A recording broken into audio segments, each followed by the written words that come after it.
বাংলাদেশত দীপু চন্দ্ৰ দাসৰ বৰ্বক আৰু পৈশাচিক গণহত্যাক গৰিহণা দিছোঁ। এই হত্যা নিশ্চিতভাৱে ভাৰতবৰ্ষই ৰাষ্ট্ৰসংঘৰ মজিয়াত উত্থাপন কৰিব লাগিব। বাংলাদেশত সংখ্যালঘু হিন্দুৰ ওপৰত চলোৱা নিৰ্যাতন পৃথিৱীৰ সন্মুখত দাঙি ধৰাৰ দায়িত্ব ভাৰতৰ।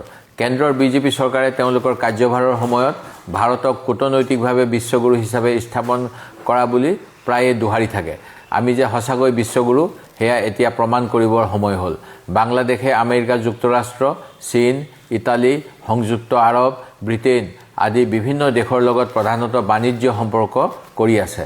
সেয়ে প্ৰধানমন্ত্ৰী মোদী ডাঙৰীয়াই প্ৰথমে ডোনাল্ড ট্ৰাম্প, শ্বি Jinping, Giorgia Meloni, Mohammed bin Zayed আদিসকলৰ লগত আলোচনা কৰি দেশসমূহৰ লগতে বাংলাদেশৰ যি বাণিজ্য সেয়া বন্ধ কৰাৰ দাবী কৰিব লাগে। যিহেতু প্ৰধানমন্ত্ৰী মোদী ডাঙৰীয়াই এওঁলোকৰ লগত মধুৰ সম্পৰ্ক ৰক্ষা কৰি আহিছে আৰু প্ৰায়ে এই দেশসমূহ ভ্ৰমণ কৰে, তেখেতৰ বাবে এই কাম কেতিয়াও কঠিন নহয়। দ্বিতীয়তে বাংলাদেশৰ হিন্দুসকলৰ বাবে আমি দাবী কৰোঁ বাংলাদেশৰ ভিতৰত এখন স্বায়ত্তশাসিত অঞ্চল স্থাপন কৰিবলৈ কূটনৈতিকভাৱে ভাৰত চৰকাৰে হেঁচা প্ৰয়োগ কৰিব লাগে। প্ৰধানমন্ত্ৰী মোদী ডাঙৰীয়াই এই পদক্ষেপ গ্ৰহণ কৰাৰ সমৰ্থনত অসম ভ্ৰমণৰ সময়তে ঘোষণা কৰি দেশৰ হিন্দু সমাজক আশ্বাস দিয়া উচিত।